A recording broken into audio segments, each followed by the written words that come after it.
अष्टावक्र गीता की सरल व्याख्या के तीसरे भाग को प्रारंभ करते हैं।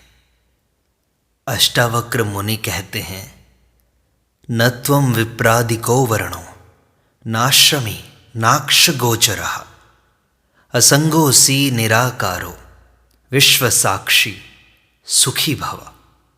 अर्थात तू ब्राह्मण आदि वर्ण नहीं है और न ही तू किसी आश्रम वाला है, न आँख इत्यादि इंद्रियों का विषय है। ऐसा जान करके सुखी हो जा। अष्टावक्र जी ने 3 ही सूत्रों में राजा जनक के तीनों प्रश्नों ज्ञान, मुक्ति और वैराग्य का स्पष्टीकरण देकर मुक्ति की विधि बता दी। आगे इसकी थोड़ी और व्याख्या करते हैं, जिससे जनक को पूर्ण रूपेण यह तत्वबोध हृदयंगम हो जाए। अष्टावक्र कहते हैं, तू शरीर नहीं है, आत्मा जो चैतन्य है, साक्षी है। आत्मा का कोई वर्ण नहीं होता। यह ब्राह्मण, क्षत्रिय, वैश्य, शूद्र नहीं होती। यह तो चैतन्य ऊर्जा मात्र है जो समस्त प्रकार के जीवों में समान रूप से व्याप्त है। यह आत्मा न किसी वर्ण वाली है, न आश्रम वाली है। यह हिंदू, मुस्लिम इत्यादि धर्म वाली भी नहीं है, न ही इसकी कोई जाति है, न लिंग है। ये 4 आश्रम ब्रह्मचर्य, गृहस्थ, वानप्रस्थ एवं सन्यास, ये भी आत्मा के नहीं हैं। आत्मा न करता है, न भोक्ता, न भोग्य। इन तीनों से परे असंग, निराकार और विश्व का साक्षी मात्र है, केवल दृष्टा है। अष्टावक्र जनक से कहते हैं कि तू वही आत्मा है, ऐसा जानकर सुखी हो। चूंकि ये वर्ण, आश्रम एवं इंद्रियों के विषय आत्मा के नहीं हैं, अतः ये तेरे नहीं हो सकते। इन वर्ण आश्रम के धर्मों को मानने का विधान केवल और केवल अज्ञानियों के लिए है, जिससे वे अपना क्रमिक विकास करके आत्मज्ञान को उपलब्ध हो सके। आत्मज्ञान के लिए क्रम से वे यात्रा कर सकें। अष्टावक्र जनक को आत्मा के वास्तविक स्वरूप का ज्ञान कराते हुए कहते हैं, तू इसे जान ले और अभी सुखी हो। इसमें देर होती ही नहीं। यह तो बिल्कुल नगद धर्म है, उधार नहीं है कि आज कर्म किया और अगले जन्म में फल मिलेगा। कुछ धर्म कहते हैं कि यह कलयुग है, यह पंचम काल है, इसमें मुक्ति होगी ही नहीं। कुछ कहते हैं आज से प्रयत्न करना आरंभ करो तो 7 जन्म बाद मुक्ति मिलेगी।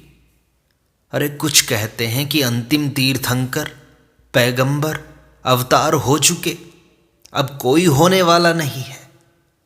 परंतु अष्टावक्र बड़ी निर्भीकता से घोषणा करते हैं कि ये सब बकवास है।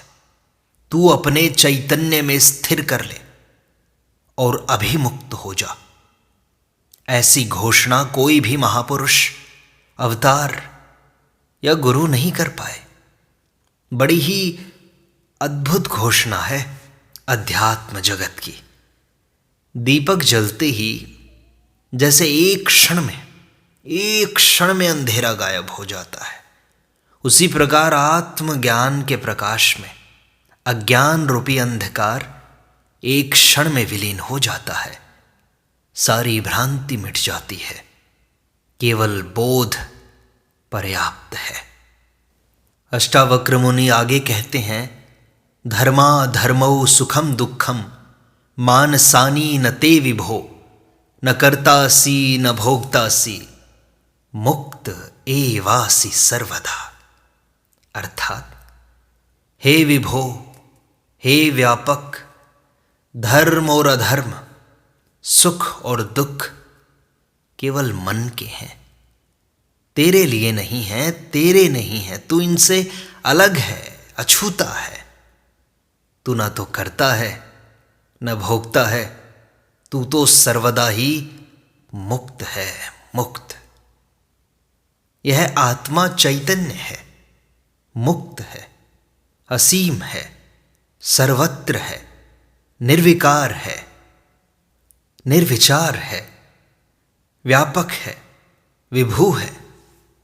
यह किसी बंधन में बंधी ही नहीं है, यह किसी की पकड़ में नहीं है। यह ऐसा नहीं है कि किसी ने इसको बांध रखा हो। शरीर सीमित है, मन बुद्धि सीमित है। आत्मा किसी एक शरीर या किसी एक मन से बंधी हुई नहीं है। यह सारी भिन्नता शरीरगत है, मानसिक है, आत्मगत कोई भिन्नता नहीं है। इसलिए अष्टावक्र राजा जनक को विभो, व्यापक शब्द से संबोधित करते हैं और कहते हैं कि तू शरीर नहीं है, तू तो व्यापक विभू आत्मा है। इसलिए तू सर्वदा मुक्त ही है। यह मुक्ति तेरा स्वभाव है, तेरा स्वरूप है। आत्मा सदा मुक्त है, निर्विकार है, निर्लेप है, और निर्लेप है तो वही तेरा स्वरूप है। निर्लेप का अर्थ होता है जिसमें किसी भी तरह का राग द्वेष लिप्त नहीं है। ऐसी है वो आत्मा, न उसमें कोई राग है न द्वेष है, और वही तेरा स्वभाव है। तू स्वयं को शरीर मानकर बैठा है, मन मानकर बैठा है, बुद्धि मानकर बैठा है, पर ये सब कुछ तू नहीं है। तू तो केवल परम चैतन्य आत्मा है। इसे पाना नहीं है, और यह तो उपलब्ध है ही सर्वदा। केवल जागकर तुझे देखना मात्र है। केवल ग्राहक होकर कोई ठीक से सुन मात्र ही ले तो घटना घट जाती है। उसी क्षण जन्म जन्मों की विस्मृति टूट जाएगी, स्मरण लौट आएगा। खोजने वाला भटक जाता है, खोजने पर परमात्मा नहीं मिलता। खोजों को छोड़कर संसार के प्रति उदासीन, वैराग्यवान होकर विश्राम में स्थित हो जाना ही पा लेने का मार्ग है।